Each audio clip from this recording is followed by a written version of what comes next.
নমস্কার বন্ধুরা, আজকে আবারও আমি ফিরে চলে আসলাম একটা দারুণ স্বাদের রেসিপি নিয়ে। আপনারা দেখতে থাকুন। এখানে সয়াবিন আমি গরম জলে ফুটিয়ে নিয়েছি, নিয়ে আমি ভালো করে চটকে চটকে ধুয়ে নিয়ে নিচ্ছি।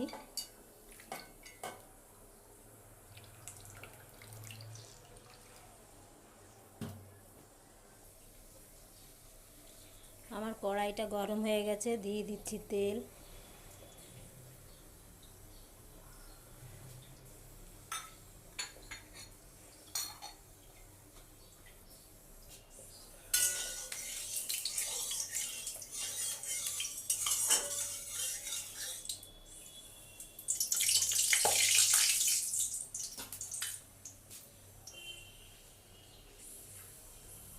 দিয়ে দিচ্ছি সামান্য নুন, সামান্য পরিমাণে হলুদ। এবার আমি সয়াবিনটাকে ভেজে তুলে নেব আগে।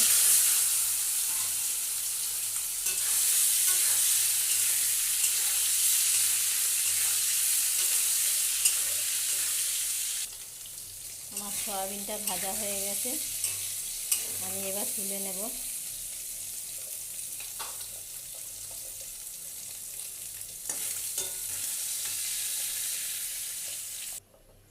দিয়ে দিচ্ছি তেজপাতা,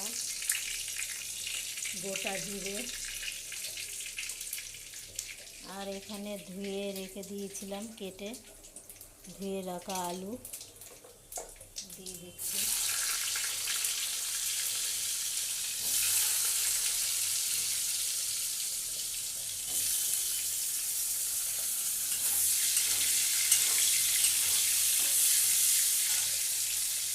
আলুগুলোকে লাল লাল করে আমি ভেজে নেব।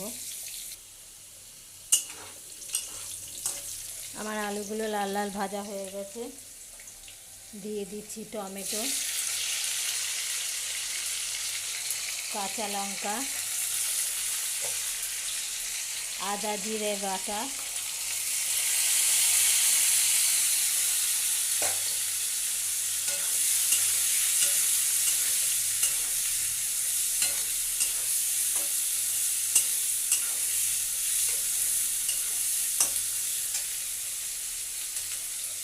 দিয়ে দিচ্ছি হলুদ,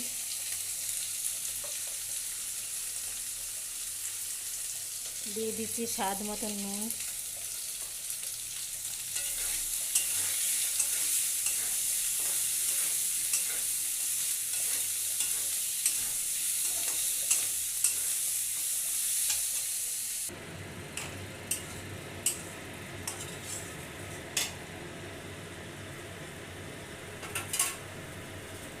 আমার মশলাটা কষানো হয়ে গেছে, দিয়ে দিচ্ছি ভেজে রাখা সয়াবিন।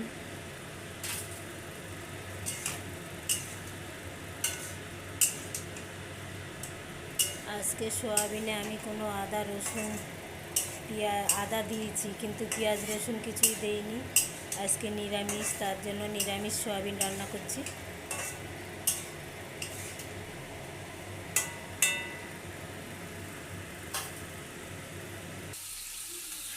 আমার সয়াবিন কষানো হয়ে গেছে, আমি এবার জল দিয়ে দেবো। গরম জল দিচ্ছি আমি।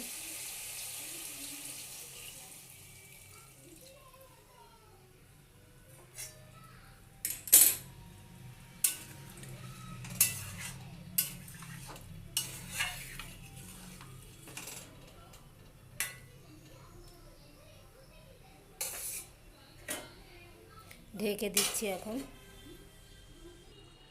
আমি ঢাকনা খুলে দেখলাম আমার সয়াবিনটা হয়ে গেছে।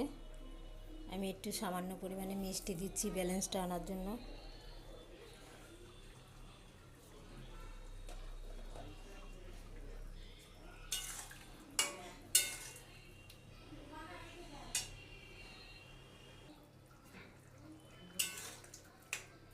আমার সব কিছুই সেদ্ধ হয়েছে, আলুটাও খুব ভালো সেদ্ধ হয়েছে।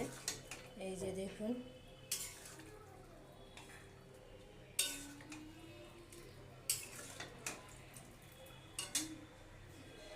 আমি এবার একটু দিয়ে দেবো গরম মশলার গুঁড়ো। দিয়ে দেবো একটু ঘি।